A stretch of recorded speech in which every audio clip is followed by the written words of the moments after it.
The cowboy was supposed to ask for her sister's hand, so why did he stop speaking the moment he saw the quiet woman standing by the barn?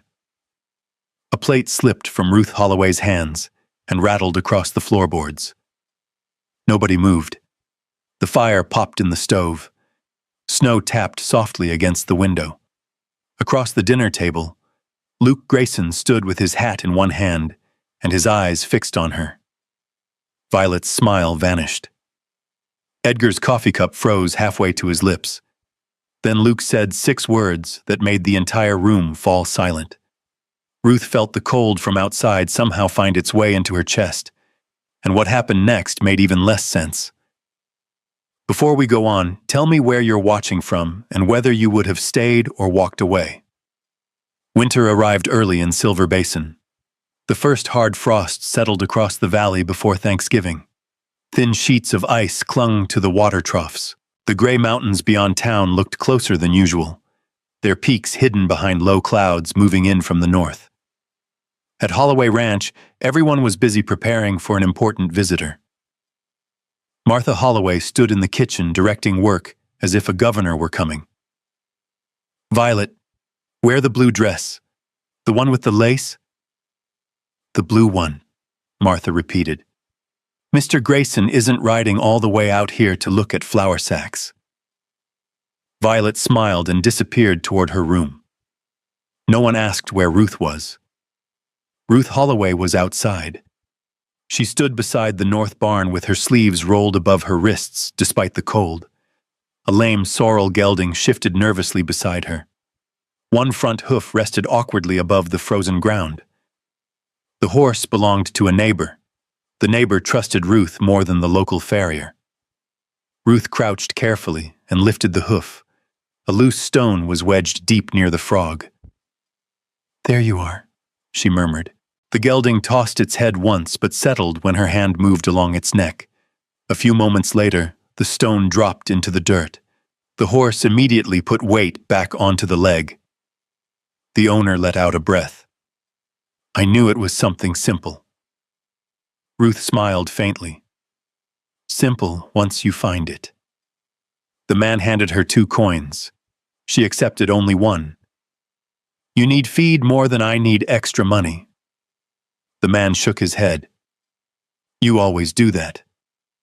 Ruth tucked the coin into her coat pocket. By the time the neighbor rode away, another rider was approaching along the ranch road. Tall, broad-shouldered, mounted on a dark bay horse, Luke Grayson. Even from a distance, he was easy to recognize. Most ranchers in Silver Basin talked too much. Luke Grayson never did.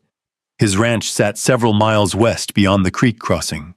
He owned more cattle than anyone under 40 and somehow managed to stay out of nearly every argument in town. Ruth wiped her hands on a cloth and returned to work near the barn. She assumed he was here for Violet. Everyone else did. Inside the house, Edgar Holloway certainly did. The moment Luke dismounted, Edgar met him on the porch with a grin large enough to hide 3 years of debt. "Mr. Grayson, glad you came." Luke removed his gloves. "Morning. Come inside." Martha's prepared lunch. Luke glanced toward the barn. Just for a second. He had arrived in time to see Ruth calm the gelding and remove the stone. Then he followed Edgar into the house. Lunch was served on the good plates. The blue dress appeared. Violet laughed at every story. Martha beamed. Edgar talked about weather, cattle prices, and opportunities for neighboring ranches to work together. Luke listened, mostly. His eyes moved around the room once or twice. Each time they landed on the empty chair near the end of the table. "Your other daughter?" he finally asked. Martha's smile tightened. "Ruth is working." Edgar waved a hand. "She prefers chores." At that exact moment, the kitchen door opened. Ruth entered carrying a ledger book. A few strands of dark hair had escaped beneath her bonnet. Her gloves were worn thin at the fingertips. She crossed the room without looking at anyone. "Mr. Holloway," she said quietly. "The feed invoice from Carson Supply doesn't match the delivery." Edgar frowned. Not now. It says 12 sacks. We received 10. Not now. Ruth set the paper beside him and stepped away. Luke noticed she had already marked the discrepancy in pencil. No one else seemed interested. Lunch continued. Later that afternoon, Edgar called Ruth into his office. The office sat near the rear of the house beside a narrow window overlooking the corrals. A fire burned low in the stove. Several papers waited on the desk. Ruth stopped the moment she saw them. No. Edgar leaned back. You haven't even read them. I don't need to. Martha stood nearby with folded arms. The papers concerned a small piece of land. 20 acres, not much, but it had belonged to Ruth's mother, the only thing she had left behind. We need it included, Edgar said. The marriage arrangement has to look strong. Ruth stared at the documents. Then use your own land. We are. Then you don't need mine. Martha's patience snapped. That land isn't doing anyone any good. It belonged to my mother, and you're still living under this roof. Silence filled the room. Outside, wind rattled against the window. Edgar slid a pen forward. Sign it. Ruth didn't move. You expect me to give away the last thing she left me so Violet can have a larger dowry? It's for the family. No, Ruth said quietly. It's for Violet. The room went still. Then a voice came from the doorway. She doesn't seem interested. All three turned. Luke Grayson stood there. No one had heard him approach. Edgar immediately forced a smile. Private family business. Luke's gaze moved from the papers to Ruth, then back to Edgar. Didn't sound private. No one answered. After a moment, Luke simply nodded and stepped away. But Ruth noticed something. For the first time all day, Edgar looked uncomfortable. Night settled over Silver Basin. Oil lamps glowed inside the Holloway house. Supper was served. Everyone gathered around the table. Luke sat beside Edgar. Violet wore the blue dress again. The conversation drifted toward marriage, toward futures, toward expectations. Edgar finally cleared his throat. Well, Mr. Grayson, I suppose we're all wondering the same thing. Martha smiled. Violet lowered her eyes. Across the room, Ruth stood near the stove collecting empty dishes. Luke set down his coffee cup. The sound seemed unusually loud. He looked directly at Edgar, then at Martha, then at Violet. Finally, his gaze found Ruth. When he spoke, his voice remained calm. I've made my decision. Nobody moved. I'd like to ask for Ruth Holloway's hand. The room froze. The fire cracked once in the stove. No one breathed. Martha stared. Edgar blinked. Violet's face lost all color. A plate slipped slightly in Ruth's hands. For several seconds, she was certain she had heard him wrong. Luke stood. His expression never changed. I'd like to marry Ruth.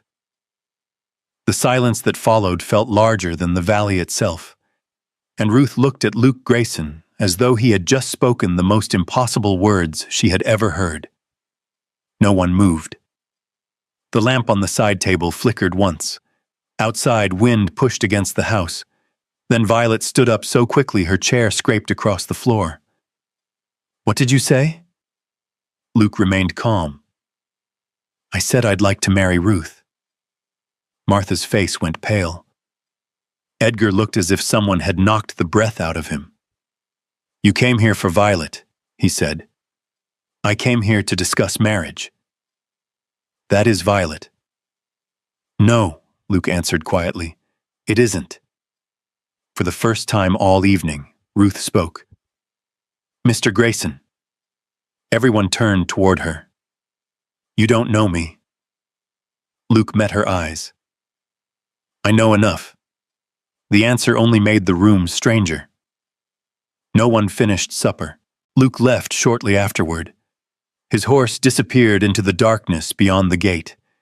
Inside the house, the argument began before the sound of hoofbeats faded. Martha blamed Ruth. Violet cried. Edgar paced beside the stove. Ruth stood silently near the sink until finally she walked out the back door and into the cold. The stars were sharp above Silver Basin. She stood beside the barn for a long time. The frozen ground crunched beneath her boots. One question followed her through the darkness. Why? Luke Grayson could have chosen any woman in the valley. Why her? 3 days later, he returned. This time, there was no family supper, no performance, no blue dress, only paperwork. The meeting took place in Sheriff Daniel Reed's office beside Main Street. The sheriff sat behind a scarred oak desk while snow drifted outside the window. Luke laid several documents on the table. Ruth read every page, carefully, the way she always read numbers, ownership, partnership, livestock percentages, household rights, income records. Her name appeared beside his, not beneath it. Beside it. She looked up. Why? Luke folded his hands. Because if you agree to marry me, you'll be helping build the ranch. Most wives don't get their names here. Most wives should. The sheriff looked over his spectacles, but said nothing. Ruth read the pages again. Then she added her own conditions. I keep my own earnings. Luke nodded. Agreed. I manage my own room. Agreed. No one treats me like hired help. Agreed.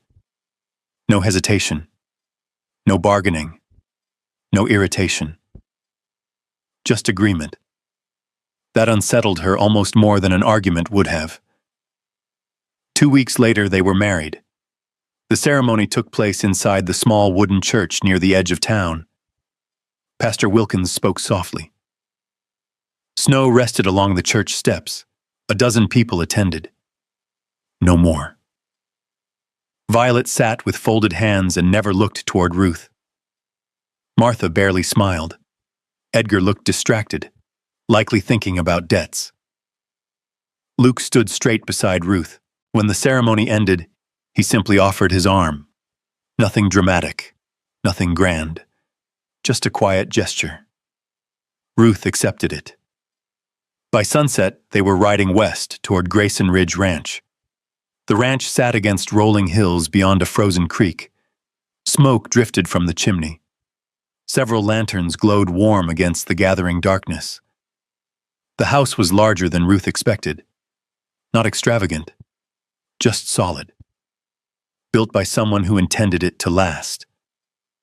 Luke carried her trunk inside, then stepped aside. You should look around. The words were simple, but something about them felt strange. Ruth entered slowly. The first thing she noticed was the light.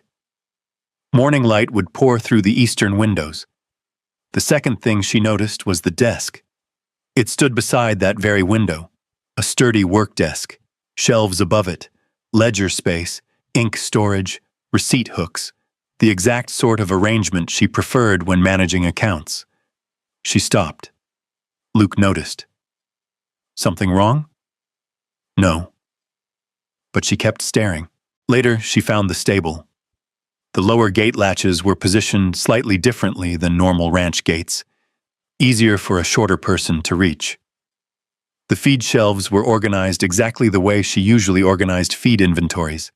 Even the labels looked familiar. Corn, oats, hay, salt blocks, everything where she instinctively expected it. That night, snow began falling again. The ranch grew quiet. Luke remained in the front room repairing a harness strap. Ruth unpacked her things. A small room waited for her. Clean, warm, ready. Not recently prepared. Ready. As though someone had expected it to be occupied. She folded her dresses, placed her mother's Bible on the shelf, set her ledger beside the bed. then noticed something else. A small tin resting on the windowsill. She opened it. Inside was dried mountain mint, the exact tea sold only by Mrs. Harper's store in town. The tea Ruth had bought for years whenever she could afford it. She stared at the leaves, then slowly closed the lid. The next several days settled into routine. Luke left before sunrise. Ruth managed household records. Meals remained quiet. Comfortable somehow. Neither rushed conversation. Neither filled silence simply because silence existed. One evening she balanced receipts from the ranch supply store. A stack of invoices sat beneath the desk. She organized them automatically, the way she always did. And once again she noticed how perfectly the desk fit her habits. The shelves, the spacing, the drawer depth. Everything. A coincidence, she told herself. Just another coincidence. But the list was growing. A week later, she woke sometime after midnight. The house was silent. Moonlight lay across the floorboards. Unable to sleep, she pulled on her coat and stepped outside. Fresh snow covered the yard. The stable lantern still burned. She crossed toward the storage shed beside the barn. A loose shutter knocked softly in the wind. Ruth pushed the door open. Inside, saddles and tack hung neatly along the walls. She moved deeper into the shed, then stopped. Something rested on a shelf near the back. A folded piece of cloth. She picked it up. Moonlight slipped through a crack in the boards, enough light to see the stitching. Her breath caught. Blue thread. Small, stitched wildflowers. A pattern she knew by heart, because she had sewn it herself, years ago. Long before she had ever stepped foot inside Grayson Ridge Ranch. Long before Luke asked her to marry him. Ruth stood perfectly still. The old handkerchief rested in her hands, and for the first time, a thought she had been pushing away refused to leave. What if none of this had been an accident? What if Luke Grayson had been expecting her long before she ever arrived? Ruth stood in the storage shed long after the cold should have driven her back inside. The handkerchief rested in her hands. She remembered making it. 7 years ago. A church fundraiser, a folding table near the front steps. 3 embroidered handkerchiefs sold to raise money for repairs after a spring storm. She remembered every stitch, and somehow one of them had ended up here, at Grayson Ridge Ranch. She folded it carefully and returned it to the shelf exactly where she had found it. Then she walked back to the house. Luke was still awake. A lantern glowed beside his chair. A ranch ledger rested open on his lap. He looked up when she entered. "You were out late. Couldn't sleep." He nodded once. No questions. No explanations. The strange thing was that she wanted him to ask. Instead, he returned to the ledger, and somehow that silence followed her all the way to bed. Winter settled deeper over Silver Basin. December became January. Snow lined the fences. The creek froze solid near the crossing road. Life at Grayson Ridge Ranch found its rhythm. Luke rode out before sunrise. Ruth managed supply orders, receipts, feed counts, and payroll records. Every Friday, a delivery wagon arrived from Carson Supply. Every Saturday, Luke checked the northern grazing fields. The routines became familiar, but the questions never left. In fact, they multiplied. One morning, she walked into the stable and discovered the lower feed bins had been built several inches shorter than standard ranch measurements. The design made no sense for a tall rancher like Luke, yet it fit her perfectly. Another afternoon, she found a small shelf beside the office desk. It held ink bottles, receipt books, and pencils. Exactly the arrangement she had always used at Holloway Ranch. Not similar. Exact. The same spacing, the same order, the same habit. She stared at it for a long time. Luke entered carrying a sack of mail.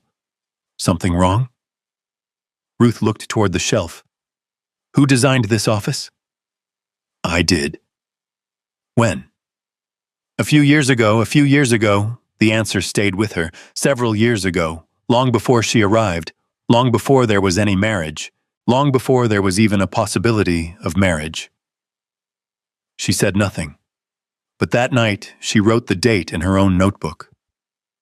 One more strange detail, one more piece that didn't fit. Meanwhile, trouble was growing elsewhere. Amos Crowley visited Holloway Ranch twice before New Year's. The entire valley knew it. People talked inside Harper's General Store. They talked outside the church. They talked while loading feed sacks onto wagons. The banker wanted his money. Edgar Holloway didn't have it. One afternoon, Ruth rode into town for supplies.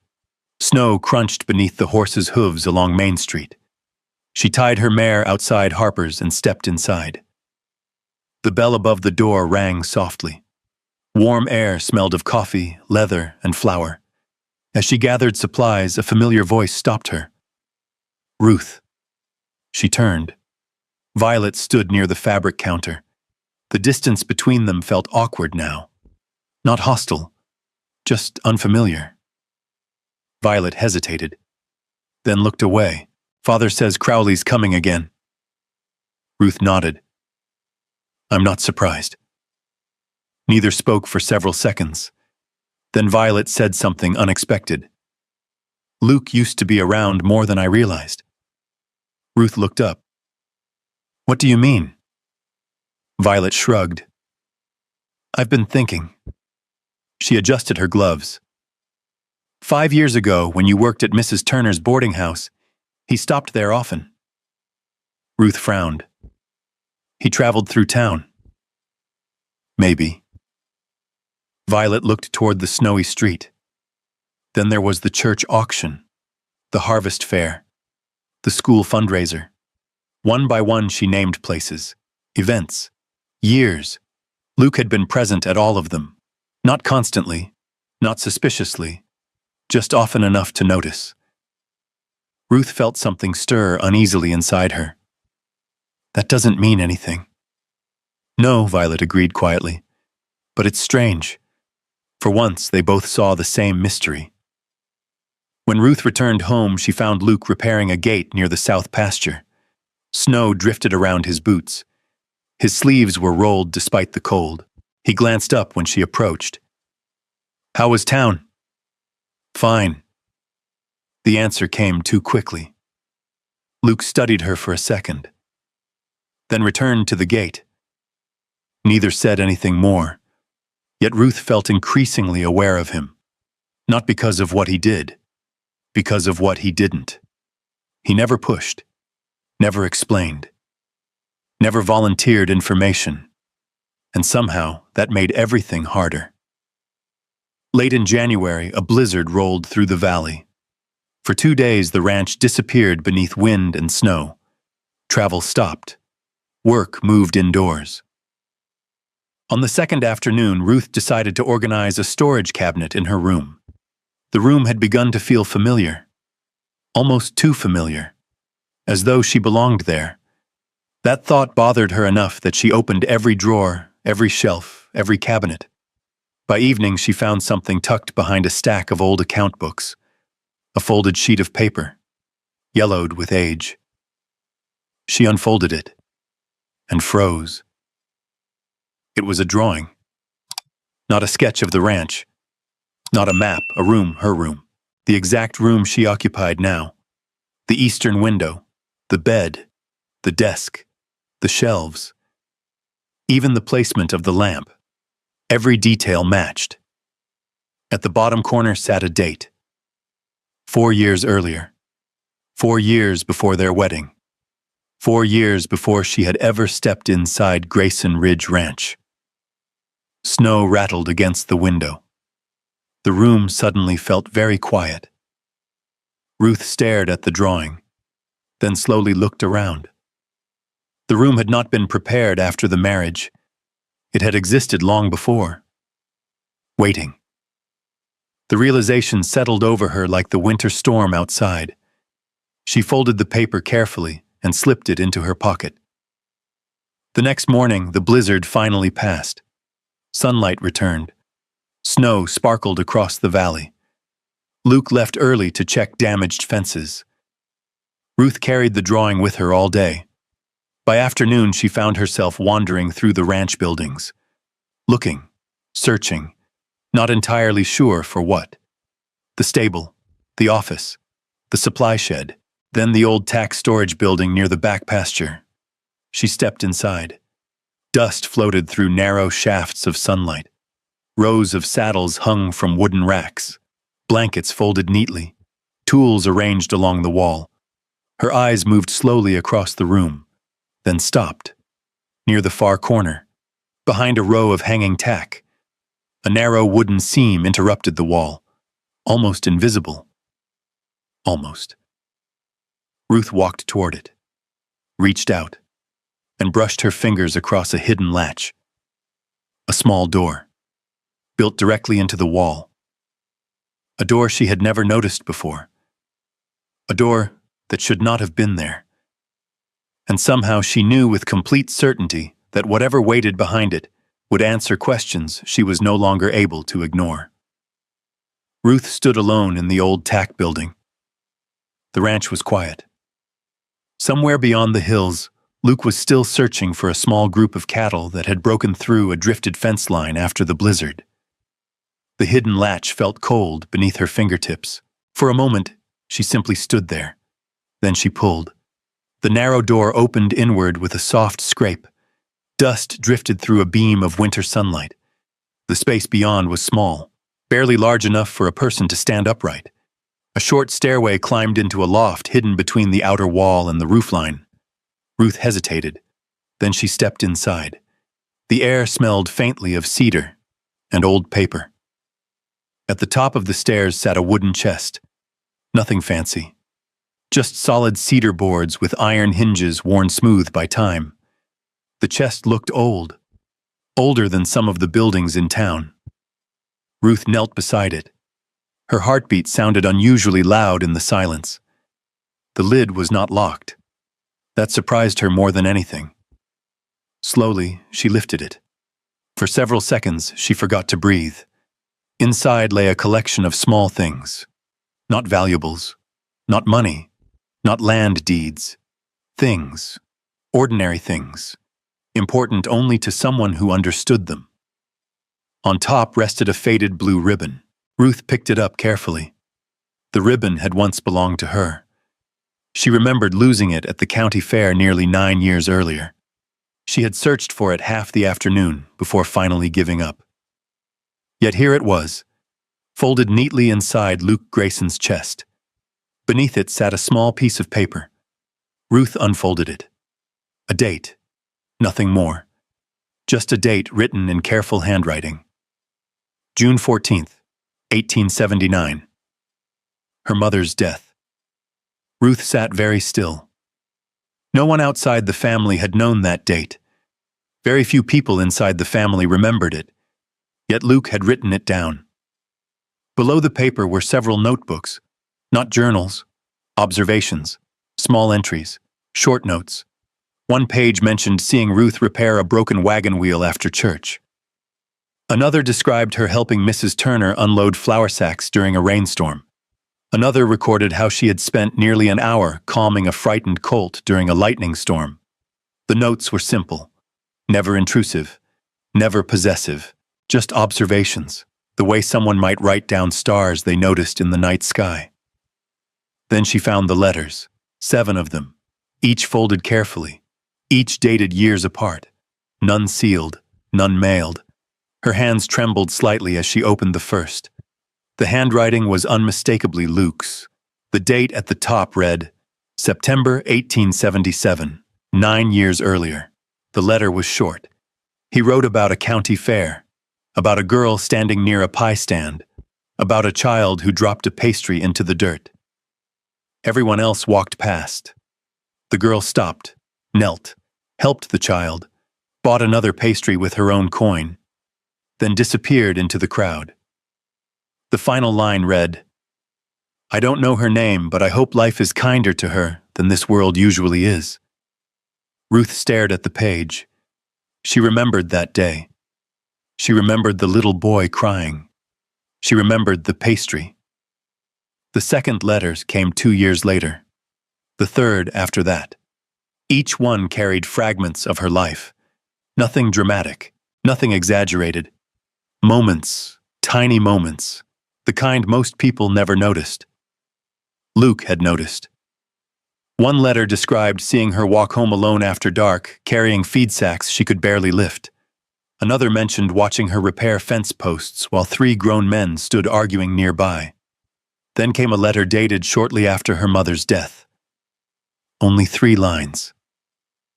I saw her leave the church alone. No one walked beside her. No one should have to carry grief by themselves. Ruth closed her eyes. The loft fell silent again. Outside, wind moved softly across the ranch. She opened the next letter, and the next. Years unfolded between the pages. Years of silence. Years of distance. Years of caring without asking for anything.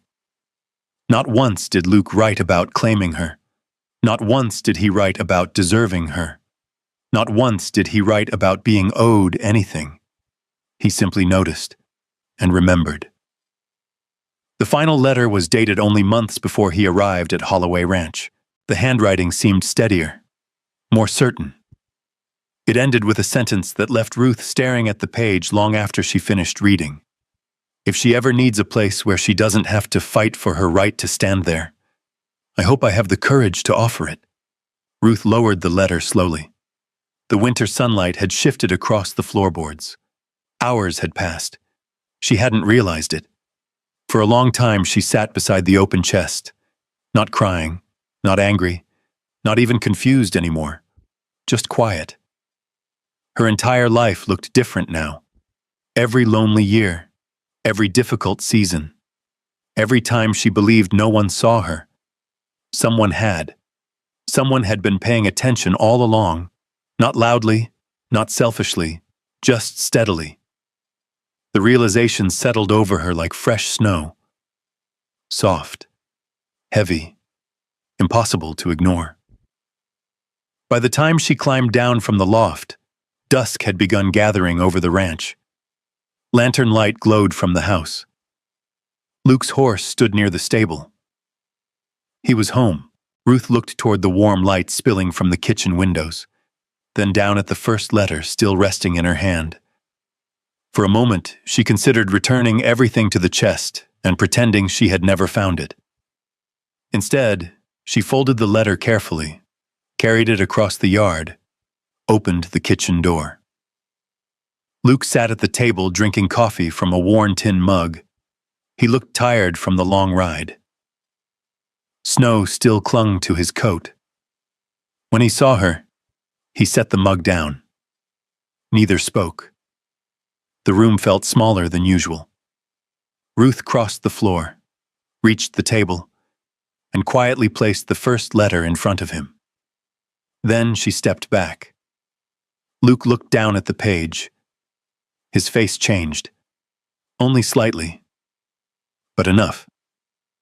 Enough for her to know he recognized it immediately. And enough for him to understand that the years of silence between them had finally come to an end. The kitchen stayed quiet. Snow melted slowly from Luke's coat near the stove. The letter rested between them on the table. Neither reached for it. Neither looked away. Finally, Luke lowered his eyes. For a long moment, he simply stared at the familiar handwriting. Then he let out a slow breath. I wondered if you'd ever find them. Ruth pulled out a chair. Not across from him, beside the window. She sat carefully. You kept everything. Luke nodded once. The fire cracked softly behind him. Yes. Why? The question hung in the room.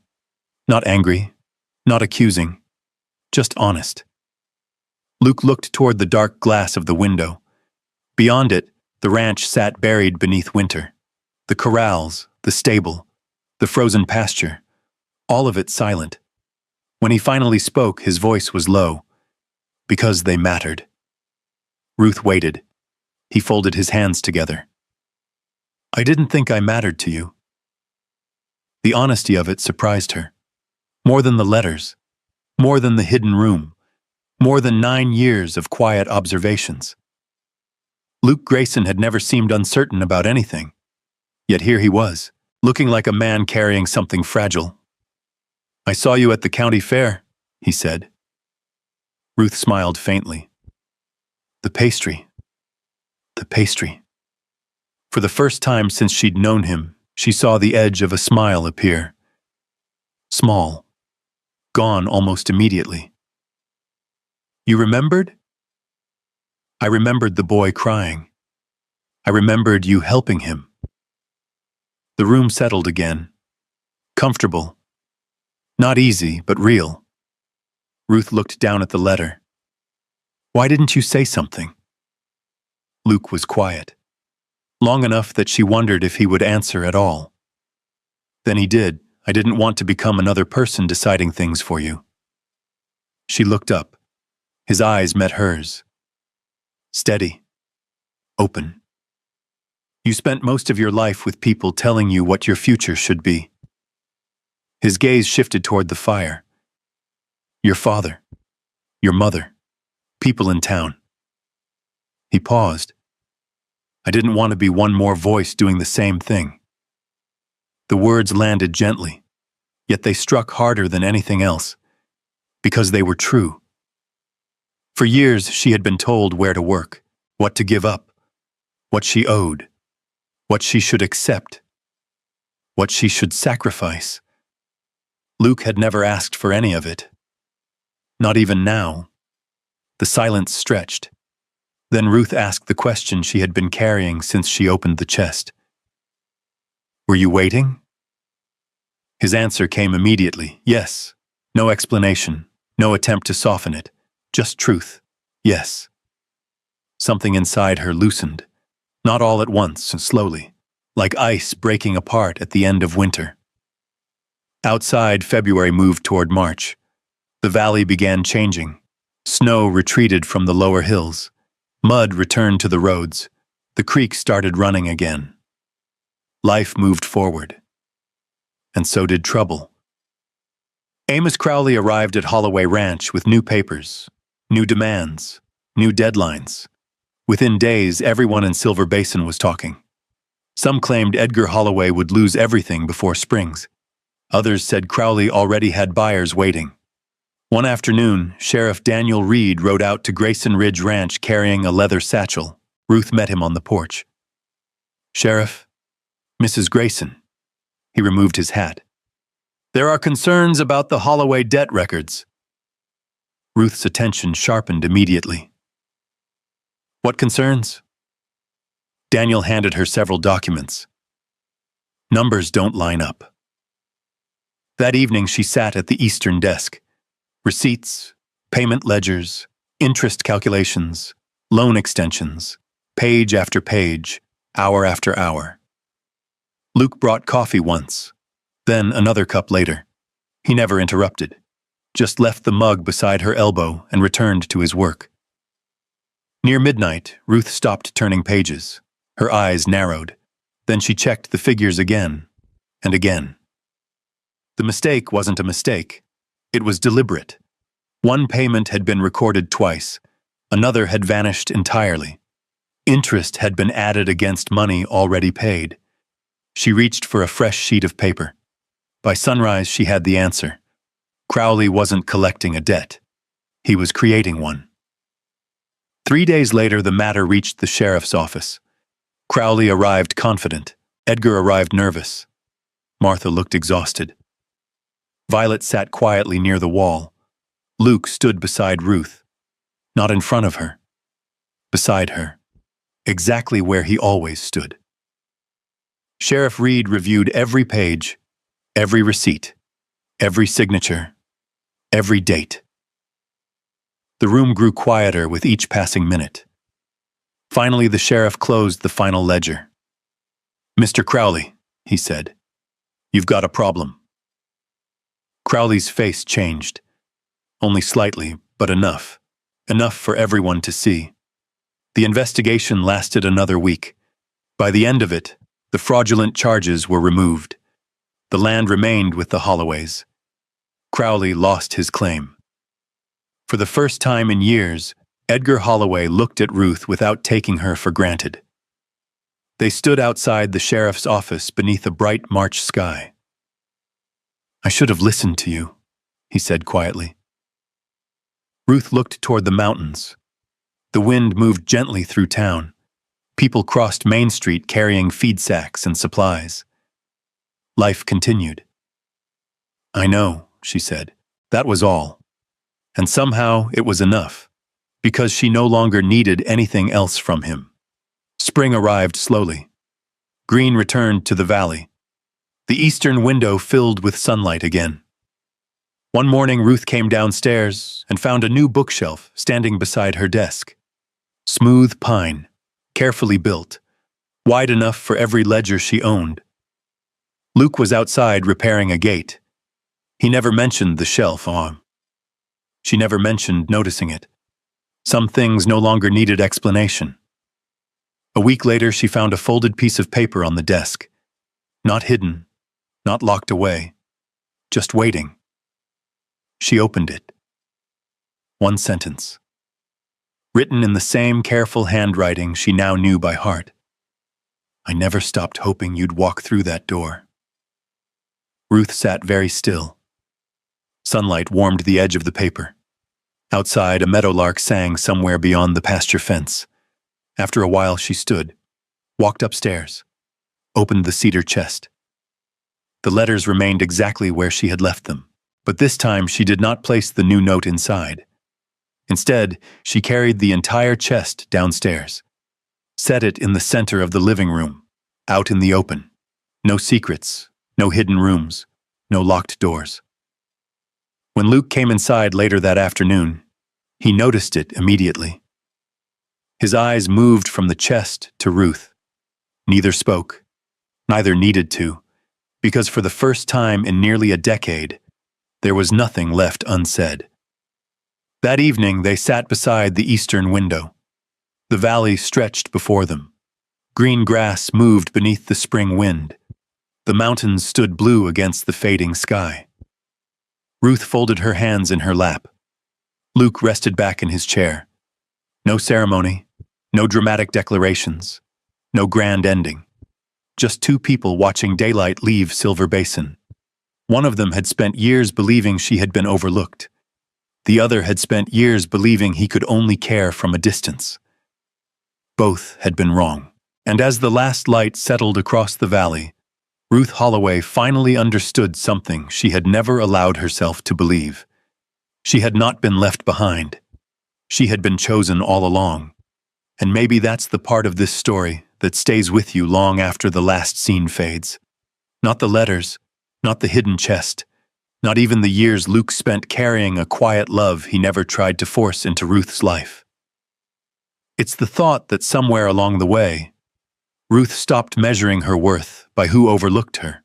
She stopped waiting for approval from people who never truly saw her. And when she finally looked out that eastern window beside Luke, she wasn't sitting there because someone rescued her. She was there because she chose her own future. Now imagine yourself in her place. Imagine carrying years of disappointment, years of feeling invisible, years of believing that everyone else had been chosen first. Then imagine discovering that kindness had been walking beside your life the entire time, quietly, patiently, without asking for anything in return. Sometimes healing doesn't arrive with grand speeches. Sometimes it looks like a chair left open beside a window, a hand that never pulls too hard, a person who gives you room to become yourself. Maybe that's what real love is. Not possession, not control. Just someone who keeps choosing you, day after day, while still allowing you to choose for yourself. If this story touched something in your heart, tell me in the comments. What was the moment that stayed with you the most? And if you enjoy stories about second chances, quiet courage, healing, and the kind of love that grows slowly but lasts, I hope you'll stay a little longer and join us again. There are many more stories waiting just beyond the next trail. and I'd be honored to share them with you.